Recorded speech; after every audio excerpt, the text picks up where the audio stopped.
NATO defence ministers have been meeting in Brussels, aiming to play down a range of transatlantic disputes that are testing unity across the 29-nation military alliance. The main focus of the gathering is on Russia. Relations between NATO and Moscow are at their lowest since the Cold War, a fact the alliance blames on the Kremlin and its destabilisation of Ukraine with the 2014 annexation of the Crimean Peninsula. And for more on this, we can cross to our Brussels correspondent, Dave Keating. Dave, hello, thank you for being with us. There's been a press conference this afternoon. What were the main takeaways?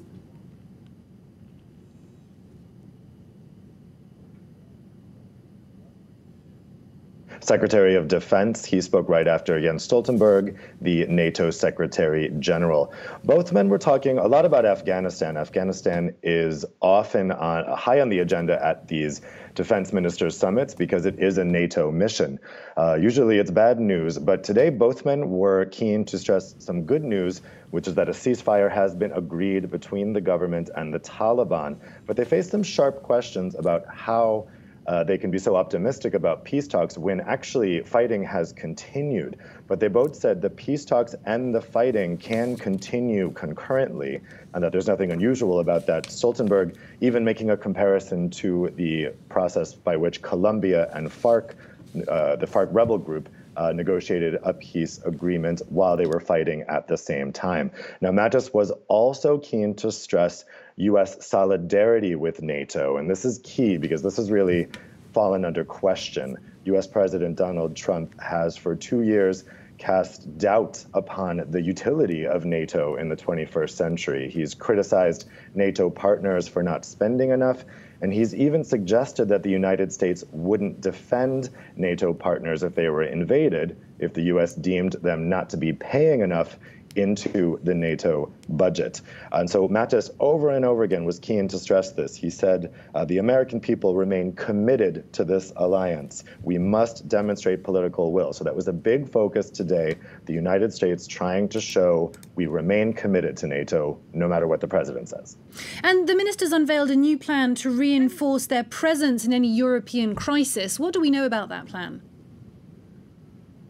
Yeah, this was an American initiative, in fact. It's called the 430s.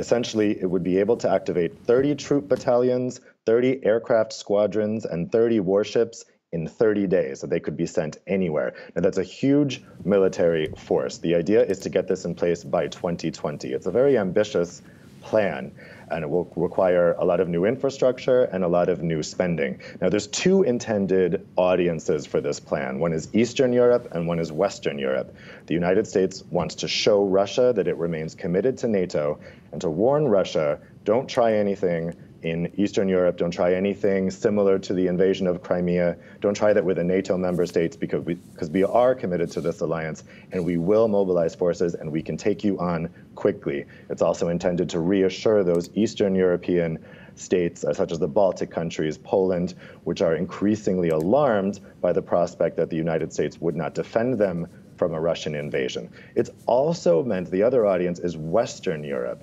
Now, Western Europe, particularly France, has been moving ahead with these plans for EU defense union. Obviously, over 2 years of Donald Trump suggesting that the United States doesn't stand behind NATO, many Europeans have said, okay, we need to develop some kind of self-capacity for military defense. And so French President Emmanuel Macron has championed this idea of an EU defense union.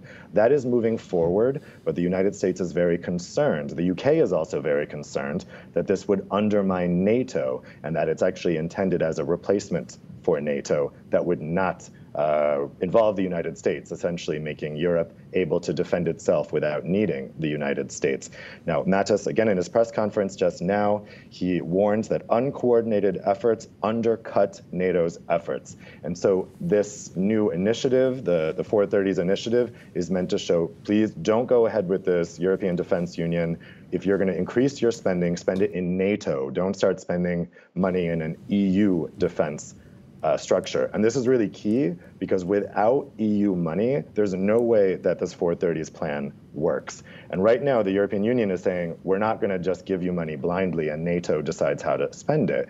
The European Union, if you want our money for this project, we need to have a say in how the project is executed. So Europe standing up for itself a little bit more, increasingly assertive and saying, look, if President Trump, if you don't like NATO, we're not really crazy about it either right now. If you really are serious about this, we need more input in the process. Dave Keating, thank you very much for that. Dave reporting there